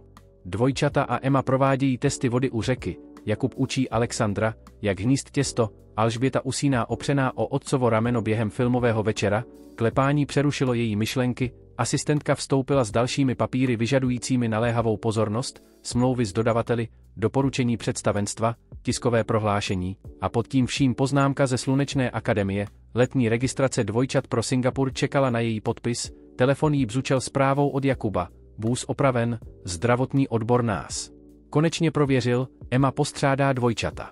Co neřekl, biznis klesl o 60%, 3 cateringové smlouvy zrušeny, školní obědy na neurčito odloženy, Sophie vzala letenku a cítila její těžký karton, tak jednoduché řešení, odjet na léto, chránit svou pozici, dát Jakubovi prostor na obnovu bez stínu skandálu. Na druhé straně města čelil Jakub svému vlastnímu obtížnému rozhovoru: musíš ji nechat jít, radila Sářina matka při kávě v jeho malé kuchyni. Sophiin svět není určen pro lidi jako my. Mami, protestovala Emma ze svého místa s domácími úkoly, říkám to, protože vás oba miluji. Její hlas změkčil, Sára by chtěla, aby schránil Emu, tito společenští lidé nikdy tě skutečně nepřijmou. Jakubův pohled se stočil ke skřínce, kde uložil čajovou soupravu Sophiiny babičky, zanechanou během jejich posledního rodinného večeře předtím, než všechno explodovalo. Měl by ji vrátit, měl by vytvořit vzdálenost, měl by, telefon zazvonil, fotografie od Alžběty, jejich nejnovější výsledky kvality vody, ukazující významná zlepšení v čtvrtích, na které se zaměřili. Dokázali jsme to, četla zpráva, můžeme to oslavit u tvého vozu, než mohl odpovědět, objevila se další zpráva, tentokrát od Alexandra, táta říká, že možná pojedeme do Singapuru, prosím nenech je, aby nás vzali pryč. Emma se opřela o jeho rameno a četla zprávy, tati, nevzdáváme se, že ne, kuchyně se zdála plná duchů, Sářiny sny pro jejich dceru, Sophiin smích během improvizovaných kulinářských lekcí, nekonečné otázky dvojčat o každém receptu, všechny způsoby, jak láska může přežít ztrátu, překlenout rozdíly, vytvořit nové rodiny. Telefon zazvonil, Sophiino jméno se rozsvítilo na obrazovce, nemůžu to udělat, řekla bez úvodu, představenstvo, ne, myslím, že nemůžu předstírat, že jde jen o biznis, Jakube, snaží se mě přimět vybrat si mezi mou společností a mým srdcem a pořád myslím na ten den u řeky. Sophie, skočil si bez váhání, žádné kalkulování rizik, žádné vážení důsledků, jen láska v akci. Jakub zavřel oči a vzpomněl si na studenou vodu, hrůzu, jednoduchou jasnost toho, na čem záleželo. Dvojčata potřebují stabilitu, řekl opatrně, potřebují lásku, jejich otec nabízí letní vědecké programy, ty si jim dala rodinné filmové večery a kulinářské lekce a sestru, kterou zbožňují, Emčin stisk na jeho paži se zpevnil, ale tvoje společnost je dost silná na to, aby přežila klepy, a jestli není, nadechla se, pak možná je čas vybudovat něco nového, něco, na čem víc záleží. Přes telefon Jakub slyšel trhání papíru, letenka, uvědomil si, jsi si jistá. Ne, přiznala Sophie, jsem vyděšená, ale pořád myslím na to, co si řekl dvojčatům, že nejlepší recepty pocházejí z experimentování, z toho, že jsme dostatečně odvážní zkoušet nové kombinace. Sářina matka stále sledovala, starost vrytá do její tváře, ale Emma zářila a už psala dvojčatům, tak co teď? Zeptal se Jakub, teď jim ukážeme, co se stane, když láska odmítne následovat něčí jiný recept, Roztrhané letenky ležely na Sofíně stole, již ne pokušení, ale připomínka, někdy nejodvážnější. Volbou bylo zůstat přesně tam, kam patříte. Petice začala skromně, jen pár podpisů od pravidelných zákazníků bránících Novákovu domácí kuchyni proti falešným recenzím, pak ji sdílela Emčina učitelka přírodopisu a chválila dopad projektu kvality vody na místní komunity. Do rána se stala virální. Podívej se na tyto komentáře, řekla Emma a rolovala tabletem, byli zpět na svém obvyklém místě v parku, ranní slunce hřálo nově natřený vůz, nejlepší chili ve městě, ještě lepší s novým fusion jídelníčkem, moje děti se naučí víc o vědě ze svých víkendových experimentů než za měsíc běžných hodin. Jakub se usmál při přípravě na den, ale oči mu stále unikaly k prázdnému místu kávovarů, kde obvykle Marie stavěla, dvojčata nenavštívila několik dní, Sophie se vypořádávala s eskalujícími požadavky představenstva, rozruch u vchodu do parku přitáhl jejich pozornost, Marie tam byla a tlačila svůj vozík, ale nebyla sama. Řada dalších prodavačů pojízdných stánků následovala a umisťovala svá vozidla do ochranného kruhu kolem Jakubova místa, rodina stojí s rodinou, prohlásila Marie a stavěla svou kávovarskou stanici. Sophie mě poslala, abych se ujistila, že vám nedojde její speciální zázvorová směs, ostatní prodavači přikývli v souhlasu, všichni čelili svým vlastním bitvám s velkými podniky a obtěžováním zdravotního odboru, navíc dodala Rosastako vozu, včera dorazil mé dceři testovací kit na vodu, dvojčata jí pomohla požádat o grant, poprvé byla nadšená vědou, ranní dav byl dnes jiný, rodiče, jejichž děti participovali v projektu kvality vody, přišli sdílet příběhy o nově objeveném zájmu jejich dětí o environmentální vědu, učitelé z různých škol diskutovali o tom, jak by mohl být projekt rozšířen. Jakubův telefon bzučel zprávou od Sophie, zapni zprávy, místní stanice vysílala příběh o jejich zjištěních kvality vody, komunitní vůdci citovali data a požadovali akci pro zanedbávané čtvrti, kamera se posunula, aby ukázala studenty z různých škol provádějící testy, všichni nosili odznaky Novákových juniorských vědců, něco, co dvojčata navrhla s Emmou, tati, volala Emma zevnitř vozu, Slunečná akademie volá, chtějí vědět, jestli můžeme představit naše zjištění na příštím týdenním shromáždění. Řekni jim ano, ozval se Sofín hlas, přiblížila se k vozu, dvojčata poskakovala dopředu, aby se vrhla na Emmu v obětí, představenstvo nemůže ignorovat tento druh dopadu na komunitu, vypadala unavená, ale odhodlaná, její obvyklé korporátní brnění bylo nahrazeno volnočasovým oblečením a nesla stoh papírů, petice, vysvětlila a rozložila je. Přes 10 000 podpisů teď včetně některých zajímavých jmen, 3 členové představenstva, 2 hlavní akcionáři a starosta. Jakub si prohlédl podpisy, rozpoznání svítání, tito lidé mají děti ve vědeckém programu nebo jedí u pojízdných stánků nebo jen věří, že láska by neměla následovat korporátní protokoly, Sophie se usmála, Jiří je samozřejmě vzteklý, říká, že podkopáváme akademickou budoucnost dvojčat, podkopáváme, sledovali, jak děti hrdě ukazovali své nejnovější experimenty rostoucímu davu zainteresovaných studentů a rodičů, Alexandr vysvětloval metody filtrace vody s nově nalezenou důvěrou, zatímco Alžběta a Emma demonstrovali své testovací postupy. Ne, řekla Sophie tiše, učíme je něco důležitějšího než akademický úspěch, ukazujeme jim, jak budovat mosty, ne zdi. Petice pokračovala v cirkulaci a shromažďovala další podpisy, místní podniky nabídly podporu a vzpomněli si, jak Jakub pomohl během těžkých časů, rodiče, jejichž děti byly inspirovány vědeckým projektem, se ozvali, dokonce někteří členové představenstva Slunečné akademie přiznali vzdělávací hodnotu programu, slečno Černá, přiblížila se malá dívka držící testovací kit na vodu, můžu se připojit k vědeckému týmu také. Než Sophie mohla odpovědět, dvojčata a Emma obklopila dívku a dychtivě vysvětlovala jejich projekt, Jakub je sledoval, tyto děti, které neviděly žádné bariéry mezi světy. Víš, řekl Sophie, vaše představenstvo mělo pravdu v jedné věci, tohle je o image, jen ne o tom druhu, kterému rozumějí, ukázal na scénu před nimi, pojízdné stánky obsluhující rozmanité davy, studenti sdílejí vědecké objevy, komunity se spojují nad společnými jídly a společnými cíli, tak to skutečný úspěch vypadá. Sophie souhlasila, ne ceny akcií nebo společenské stránky, ale láska v akci, dokončil Jakub a opakoval její slova z před dnů. Petice ležela zapomenutá na pultu, její účel již splněn. Některé podpisy měly větší váhu než jiné, ale nejsilnější doporučení bylo napsáno v úsměvech dětí, které našly svou vášeň, a rodičů, kteří našli svou komunitu. Mikrofon stál připraven na podiu, logo Čertech se lesklo pod světly tiskové místnosti, za ním grafy čtvrtletních výnosů ukazovaly rekordní růst, ale to nebylo důvodem, proč byla každá židle obsazena, reportéři se naklonili dopředu, hladový po skutečném příběhu, výkonná ředitelka, majitel pojízdného stánku a skandál, který ohrožoval impérium, připravená. Zeptala se Sophie Jakuba a narovnala mu kravatu, tentokrát nepůjčenou, koupila mu takovou, která se hodila k uniformám dvojčat, jemný most mezi jejich světy. Ne, přiznal, ale kdy nám to někdy zabránilo, mohli slyšet dav skrze dveře, členy představenstva, akcionáře, média a někde v první řadě Jiřího Černého, stále přesvědčeného, že může ochránit jejich děti před tímto trapnostem. Emma nakoukla hlavou, jsme všichni připraveni venku. Jakub se zeptal, Sofín úsměv byl zlobivý. Myslela jsem, že trochu změníme místo konání, vedla ho bočním dveřmi a zjistil, že tisková konference byla přesunuta na náměstí před centrálou Čertech.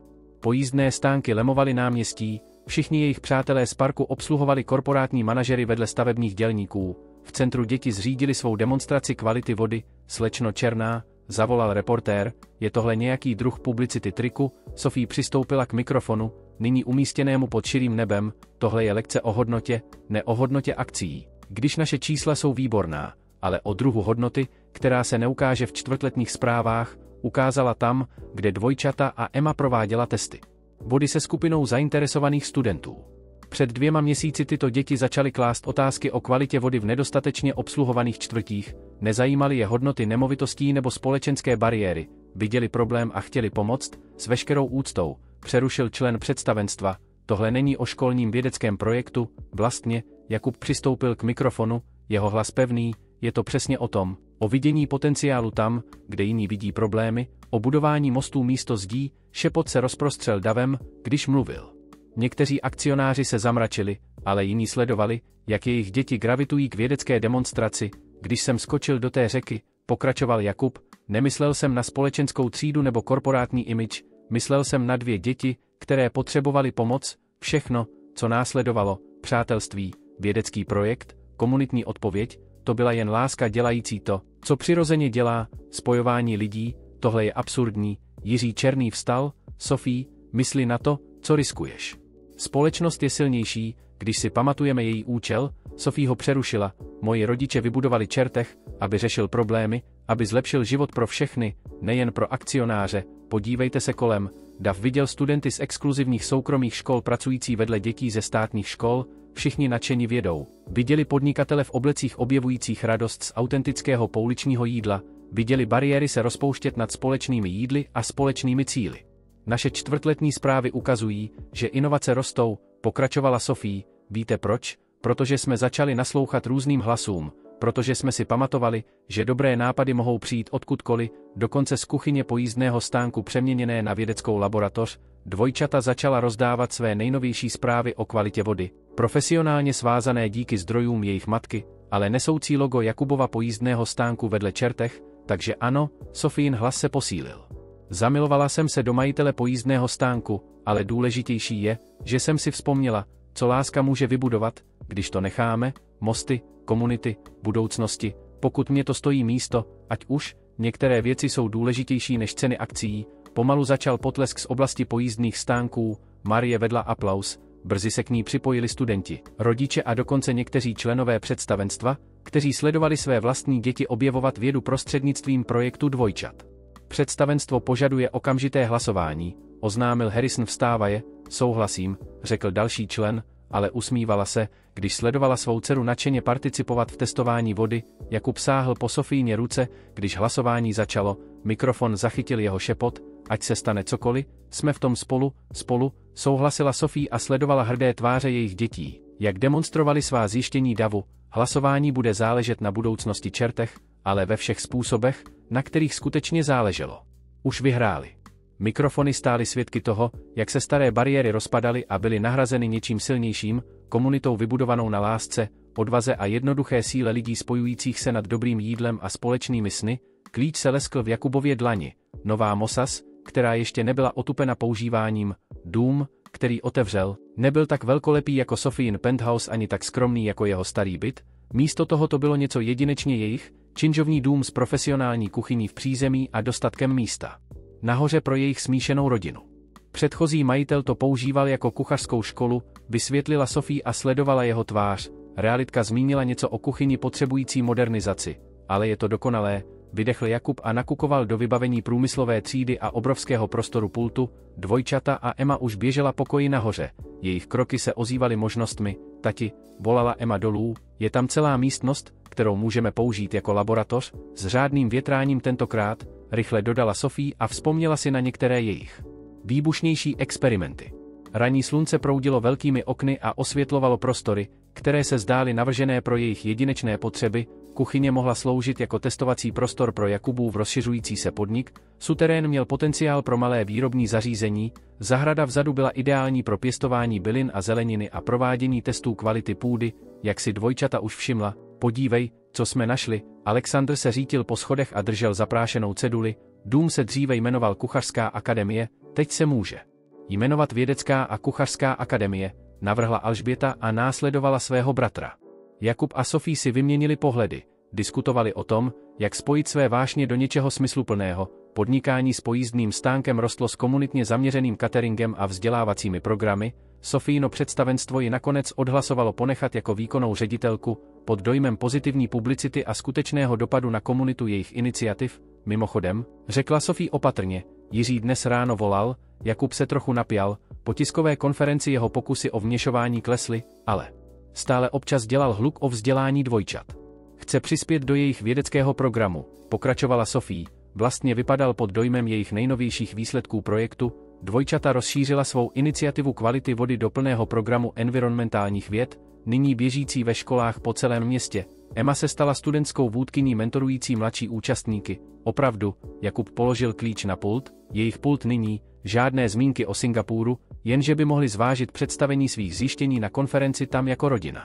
Slovo rodina stále mělo novou váhu, zjišťovali to den za dnem, čínské festivaly vedle amerických svátků, fusion recepty, které ctily obě tradice, vědecké experimenty, které spojovaly různé komunity. Měli bychom oslavit, rozhodl Jakub a otevřel skřínky, aby zkontroloval, jaké vybavení už tam je. První jídlo v naší nové kuchyni, můžeme pomoct?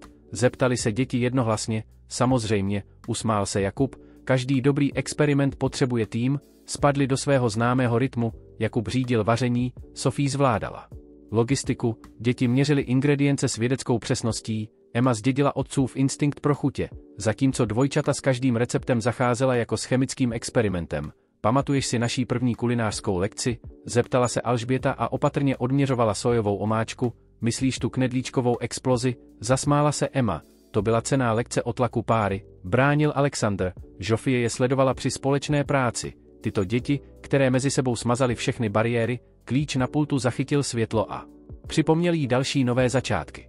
Rozšířený podnik s pojízdným stánkem, nyní uznávaný vzdělávací partner místních škol, nadace Čertech aktualizovala misi na podporu komunitních vědeckých iniciativ, jejich nadcházející svatbu plánovali s účastí všech 3 dětí. Na co myslíš? Zeptal se Jakub tiše a přišel za ní. Na recepty, odpověděla, nejen na jídlo, ale na život. Jak někdy ty nejlepší pocházejí ze směsi neočekávaných ingrediencí, rozuměl, jak vždy rozuměl, jejich milostný příběh nebyl konvenční, miliardářská výkonná ředitelka a majitel pojízdného stánku spojeni záchranou z řeky a zvědavostí dětí, ale jako každý dobrý recept fungoval. Klíč našel své místo na háčku u dveří, připraven odemykat každý nový den v jejich společném životě, nad ním pověsí ceduli Novákova černá rodinná kuchyně a laboratoř. Protože někdy domov není jen místo, je to hypotéza dokázaná správně, recept zdokonalený skrze lásku, rodina promíchaná do něčeho většího než součet jejich částí. Rodinné portrétní sezení neprobíhalo podle plánu, fotograf pořád navrhoval pózy, které Žofie nazvala uměle formální a Jakub označil za strnulé. Dvojčata se nemohla přestat čichtat a Emma se víc zajímala o vysvětlování lomu světla než o dívání se do kamery. Možná něco tradičnějšího, navrhl fotograf a pozoroval jejich volnočasové oblečení a kuchyňské pozadí, na kterém trvali. Tohle je naše tradice, řekl Jakub pevně a vyhrnul si rukávy. Děti, kdo chce dělat knedlíčky, zatímco tohle budeme dělat? Okamžitě se rozsvítily 3 tváře, Žofie se usmála a vzpomněla si, jak jejich první sezení výroby knedlíčků skončilo v chaosu pokrytém moukou. Teď to byla jejich oblíbená aktivita pro rodinné zbližování, ale formální portréty, protestoval fotograf. Ukážeme, kdo skutečně jsme, dokončila Žofie a svlékla si sako. Rodina, která společně vaří, experimentuje společně, roste společně, fotoaparát cvakl, jak pracovali, Jakub demonstroval dokonalou techniku plisování, Žofie odměřovala ingredience s vědeckou přesností dvojčat, Emma experimentovala s novými kombinacemi náplní, jejich ruce se pohybovaly v pohodlné synchronizaci, 3 děti a 2 dospělí vytvářející něco společně. Mami, pamatuješ si toho investora, který řekl, že bychom neměli být tak veřejní ohledně spojení s pojízdným stánkem, zeptala se Alžběta a opatrně formovala okraj knedlíčku. Ten, který prodal své akcie, Žofie přikývla, ukázalo se, že jeho dcera se právě přihlásila do našeho letního vědeckého programu, jejich vzdělávací iniciativa explodovala nad očekávání, kombinace praktického vaření a vědeckého zkoumání přitáhla studenty ze všech prostředí, čekací listina rostla každý semestr, viděli jste dnešní čísla, nadšeně dodal Alexander. Naše zpráva o dopadu na životní prostředí se dostala do národních zpráv, projekt kvality vody dětí se vyvinul do komplexního programu. Občanské vědy, školy po celé zemi přijímaly jejich metodologii a dokazovali, že zvědavost nezná společenské hranice. Co se týče zpráv, řekla Emma, tati, nějaký gastronomický kritik napsal další článek o tom, jak kompromitujete autenticitu míchání kuchyní, Jakub se zasmál a ukázal dvojčatům, jak přidat právě tolik zázvoru do náplně, měli bychom mu říct o 3hvězdičkové restauraci, která si právě objednala naši fusion řadu omáček, jejich komerční kuchyně ve sklepě pracovala přes čas, aby stačila poptávce, tradiční recept se setkává s vědeckou přesností, to se stávalo jejich podpisem více způsoby než jedním. Fotograf přestal řídit pózy, místo toho zachycoval přirozené okamžiky, Žofie učila Emu správný způsob držení hůlek, Jakub pomáhal Alexandrovi měřit hladiny pH v marinádě, Alžběta vysvětlovala molekulární gastronomii fascinované doručovací osobě, paní Černá Nováková, jejich asistentka nakoukla hlavou, schůze školního výboru je za hodinu, stále debatují o rozšíření vědeckého programu, řekni jim, že přinesu vzorky, řekl Jakub a mrkl na Žofii, naučili se, že i ti nejodolnější administrátoři se stávají otevřenějšími nad dobrým jídlem. A testovací data knedlíčků, přidala dvojčata, proměnili svou nejnovější kulinářskou lekci v experiment o optimálním poměru náplně k obalu, fotograf spustil kameru a konečně pochopil, že tohle není jen rodinný portrét, je to manifest, každý knedlíček, každý experiment, každý sdílený smích byl prohlášením o tom, čím rodina může být. Ještě jedna věc, řekla Emma a vytáhla tablet. Pamatujete si tu dívku, která řekla, že jí rodiče nedovolí připojit se k programu, protože nebyl dostatečně exkluzivní. Přikývli, bylo to připomínkou, že ne každý přijal jejich budování mostů, přišla dnes k vozu, řekla, že je přesvědčila tím, že jim ukázala naši publikovanou výzkumnou práci, tu o komunitní environmentální vědě, zeptala se Žofie hrdě, přesně tu, její máma teď chce dobrovolničit, Jakub všechny shromáždil pro jedno poslední foto, jejich ruce zaprášené moukou, jejich úsměvy opravdové, portrét ukáže rodinu, která našla svůj vlastní recept na štěstí, stejné díly láska a odvaha ochucené vědou a vařením. Povařené v žáru výzvy, dokud se všechny ingredience nestaly něčím novým a nádherným. Dokonalé, řekl fotograf tiše a zachytil okamžik, měl pravdu, ne proto, že byli dokonalí, ale proto, že byli dokonale sami sebou, výkonná ředitelka, která si vyhrnula rukávy na výrobu knedlíčků, šéf-kuchař, který pomohl navrhnout vědecké experimenty, a 3 děti, které neviděly žádné hranice mezi světy. Nefritový prsten ležel těžce v Jakubově kapse, když se připravoval na jejich týdenní rodinnou večeři, patřil Žofíně babičce, dar od Marie, která ho uchovávala všechny tyto roky a čekala na správný okamžik. Je všechno připravené, zašeptala Emma a pomohla mu uspořádat pokrmy, dvojčata byla nahoře a údajně zaměstnávala matku vědeckou prezentací, ale ve skutečnosti dávala Jakubovi čas na přípravu, skoro, Jakub zkontroloval tradiční čínská jídla, na kterých týdny zdokonaloval, každé mělo zvláštní význam, nudle dlouhého života, koláče dvojího štěstí a knedlíčky s moderním nádechem, dopis tvé matky tady, Žofína matka napsala své požehnání v elegantních čínských znacích a přijala Jakuba a Emu do jejich rodinné linie. Dorazil včera spolu s podrobnými pokyny pro ctění tradice při přijímání jejich jedinečných okolností, zvuk kroků oznámil Žofín příchod, zastavila se ve dveřích a nakukovala do proměněné kuchyně, červené papírové lucerny visely ze stropu a každý povrch držel pokrmy, které překlenuly jejich 2 světy. Co je tohle všechno, zeptala se, i když její úsměv naznačoval, že něco tuší. No, začal Alexandr jejich nacvičený úvod, studovali jsme kulturní fúzi a chemii vaření, pokračovala Alžběta. A vědu lásky, dokončila Emma, Jakub předstoupil dopředu, náhle nervózní navzdory veškerému jejich plánování, Žofie Černá, která skočila do mého chaotického života pojízdného stánku a udělala ho lepším, která nás naučila, že experimenty nepotřebují vždy dokonalé podmínky, dodala dvojčata, která mi ukázala, že rodiny mohou růst neočekávanými způsoby, řekla Emma tiše. Jakub poklekl a vytáhl nefritový prsten. Tvoje babička říkala Marii, že tento prsten by měl jít někomu, kdo rozumí tomu, že láska jako nefrit se stává krásnější s časem a péčí. Vezmeš si mě? Žofíny oči se naplnily slzami, když poznala prsten. Našel si ho, Marie pomohla, řekla, tvoje babička by schválila muže, který krmí tělo i duši, který se naučí dělat správné knedlíčky, přidala se Alžběta, a respektuje tradici při vytváření nových, dodala Alžběta, a miluje nás všechny přesně takové, jací jsme, uzavřela Emma. Žofie se dotkla prstenu, prsty se jí lehce třásly. Má babička říkávala, že nefrit musí být vyřezán, aby ukázal svou skutečnou krásu, jako lidé, trvá to čas a trpělivost odhalit, co je uvnitř. Je to ano, zeptali se děti jednohlasně, zasmála se skrze slzy, samozřejmě, že je to ano, i když si myslím, že jste to všichni věděli dříve než já. Když Jakub nasunul prsten na její prst, děti vytáhly své vlastní překvapení, vědeckou práci nazvanou Dokonalá žádost o ruku, multivariabilní analýza formování rodiny. Zdokumentovali jsme všechno, hrdě oznámil Alexandr, chemické reakce ve vaření, kulturní význam symbolů, dokonce psychologický dopad sdílených jídel, vysvětlila Alžběta s recenzním řízením od Marie a máminy asistentky, dodala Emma.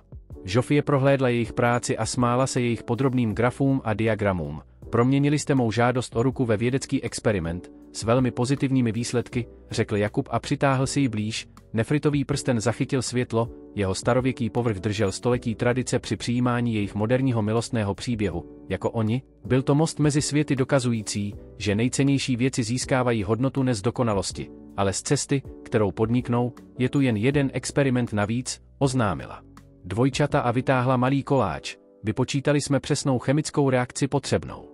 Koláč okamžitě explodoval ve sprše třpitek a cukru a přiměl všechny k smíchu. Některé experimenty koneckonců byly víc o radosti než o přesnosti, myslím, řekla Žofie a obdivovala, jak nefritový prsten vypadal proti jejich rukám zaprášeným moukou a pokrytým třpitkami, že tohle je přesně druh žádosti o ruku, kterou si zasloužíme. Kuchyně, jejich srdce, jejich laboratoř, jejich shromaždiště bylo svědkem jejich cesty od cizinců k rodině. Teď uvidí, jak udělají další krok, směšování tradic tak přirozeně, jak směšovali recepty a experimenty. Láska jako nejlepší věda a nejlepší vaření byla o tom mít odvahu zkoušet nové kombinace a moudrost si vážit toho, co fungovalo. O rok později se nové logo lesklo na jejich vlajkové lodi. Novákova černá kuchyně a laboratoř, kde se věda setkává s duší, design spojil zkumavku s metlou a dokonale zachytil jejich jedinečný přístup k jídle a vzdělávání. Mami, tati, jsou tady, volala Emma od předního okna, řada žlutých školních autobusů zajížděla a přivážela první vlnu studentů letního programu. Jakub si upravil kuchařský plášť, nyní nesoucí jak původní logo pojízdného stánku, tak jejich novou emblém, a sledoval Žofii dokončovat uspořádání uvítacích balíčků. Každý obsahoval laboratorní plášť, kuchyňskou zástěru a osnovu kurzu, kterou vyvinuli společně, kulinářská věda, praktické zkoumání chemie potravin a komunity. Připravená? Zeptala se Žofie a narovnala mu límec ze zvyku. Tak připravený, jak může být obsluha 300 dětí, odpověděl a políbil ji na tvář. Dvojčata vběhla z testovací kuchyně, kde připravovala denní experimenty. Ve 13 byli nyní oficiálními mladšími instruktory hrdými na sdílení své odbornosti s nováčky. pH metry jsou kalibrovány, hlásil Alexandr, a vzorky omáček jsou označené pro slepé testování, dodala Alžběta. Teplotní sondy všechny synchronizované, potvrdila Emma a zkontrolovala tablet. V 15 řídila stranu sběru dat jejich programu s působivou efektivitou. První studenti začali vcházet, rozmanitá směs z celého města. Jejich původní projekt kvality vody se vyvinul do plné vzdělávací iniciativy s podnikáním pojízdného stánku rozšiřujícím se do řetězce vzdělávacích kuchyní. Každé místo kombinovalo fungující restauraci s praktickým vědeckým učením. Vítejte v Novákově Černé. Dvojčata přivítala každou skupinu a rozdávala ochranné brýle s nadšením, které dokázali mít jen dospívající vědci. Dnešní lekce, oznámil Jakub, je o transformaci, jak teplo a čas mění nejen jídlo, ale porozumění.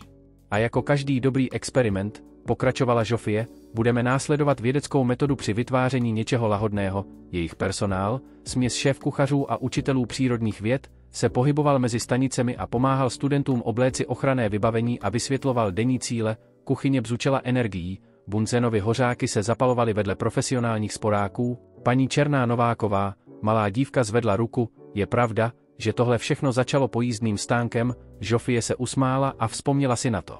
První ráno u řeky. Vlastně to začalo záchranou. Někdy nejlepší věci v životě pocházejí z neočekávaných okamžiků odvahy a tvrdohlavosti, dodal Jakub smrknutím, a lásky, přidala dvojčata a vědy, uzavřela Emma. Logo zachytilo ranní světlo a vrhlo stín, který se spojil s původním pojízdným stánkem hrdě zaparkovaným venku, nyní mobilní výuková jednotka, která navštěvovala nedostatečně obsluhované čtvrti. Nechali si ho jako připomínku toho, kde začali, i když jeho interiér nyní obsahoval tolik laboratorního vybavení. Jako kuchyňské vybavení.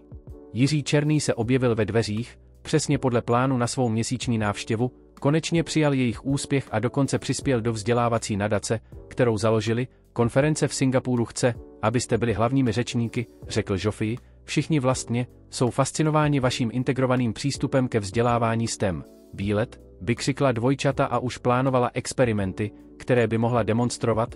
Kuchyně se naplnila zvuky učení, otázkami kladeným, hypotézami formovanými, měřeními prováděnými s pečlivou přesností. Každý stát kombinoval teplo domácího vaření s vzrušením objevování. Jakub sledoval Žofii pohybovat se mezi studenty, stejně pohodlně vysvětlující molekulární gastronomii nebo demonstrující správnou techniku knedlíčků. Jejich snubní prsten zachytil světlo vedle jejího nefritového zásnubního prstenu, staré a nové, tradice a inovace, stejně jako oni. Čas začít vařit, oznámil místnosti, a experimentovat, dodali děti, protože to bylo to, čím se jejich život stal, jeden kontinuální experiment v lásce. Učení a odvaze kombinovat neočekávané ingredience do něčeho nádherného.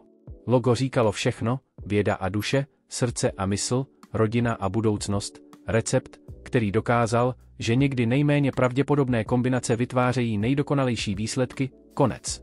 10 let později stál Jakub před obrovskou obrazovkou v nové centrále Novákova Černá nadace a sledoval, jak jejich bývalí studenti z celého světa prezentují své vlastní inovace.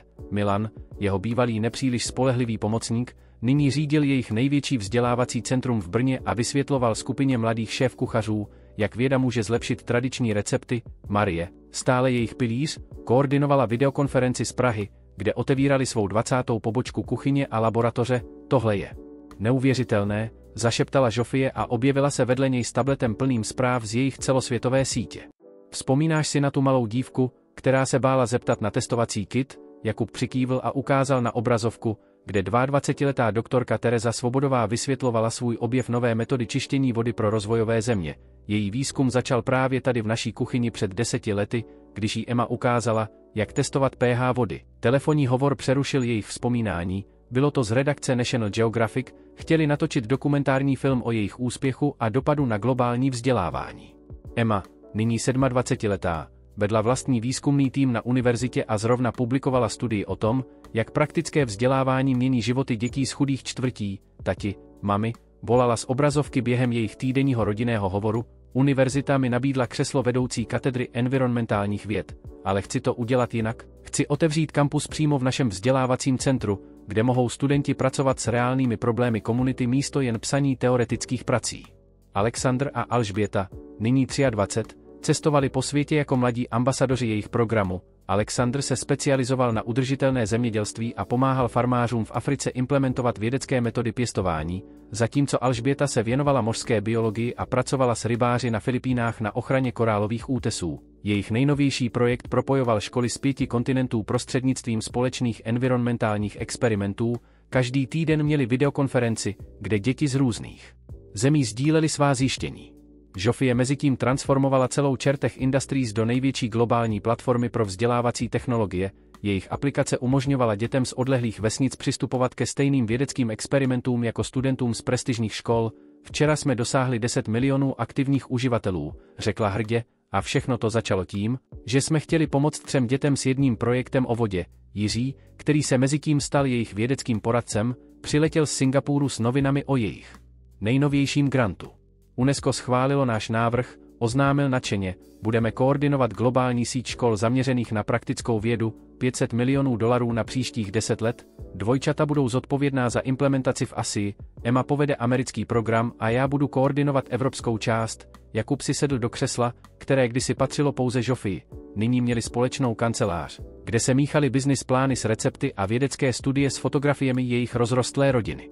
Na zdi visela původní fotografie ze dne, kdy se seznámili, 3 děti pokryté vodou a říčním bahnem, vedle ní pak jejich nejnovější rodinná fotka z loňské Žofíny 50, kdy se sešla celá jejich rozšířená rodina, Milan s manželkou a 3 dětmi, Marie s vnuky, kteří teď studovali na jejich programech, dokonce i někteří původní zákazníci z pojízdného stánku, kteří se stali celoživotními přáteli. Vzpomínky na ten den u řeky se mi stále vybavují, řekla Žofie a dotkla se nefritového prstenu, který stále nosila.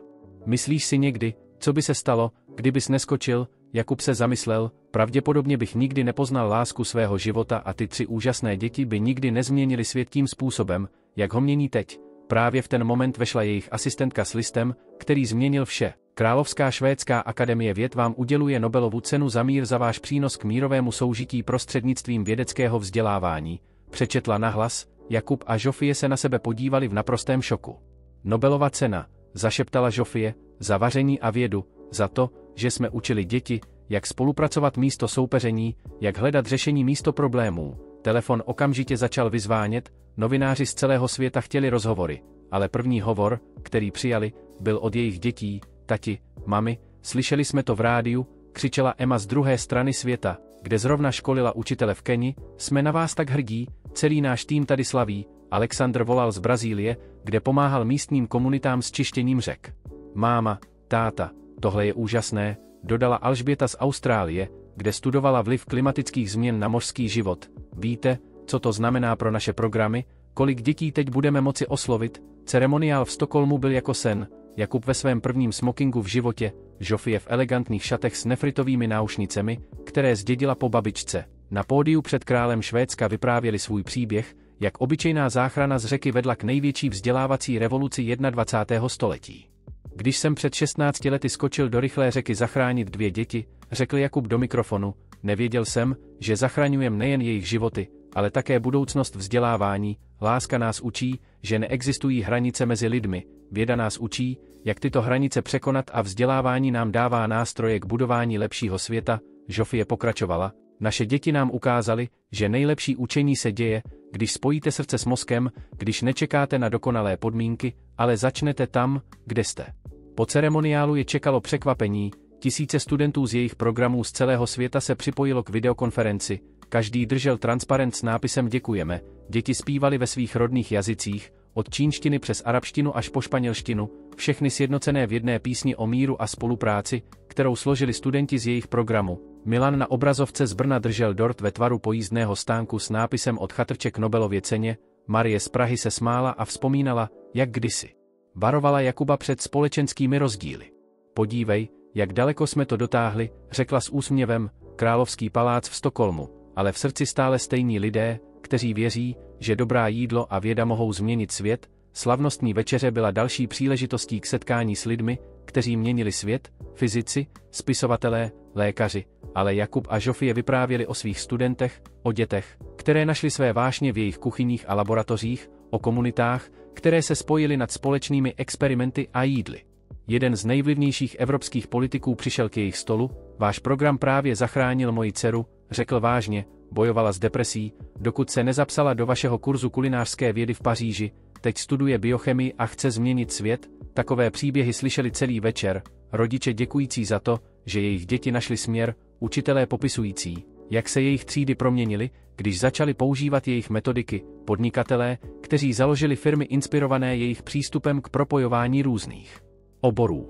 Cesta domů byla zamyšlená, letadlem letěli nad oceánem a Jakub držel Žofii za ruku, stejně jako v den jejich zásnub.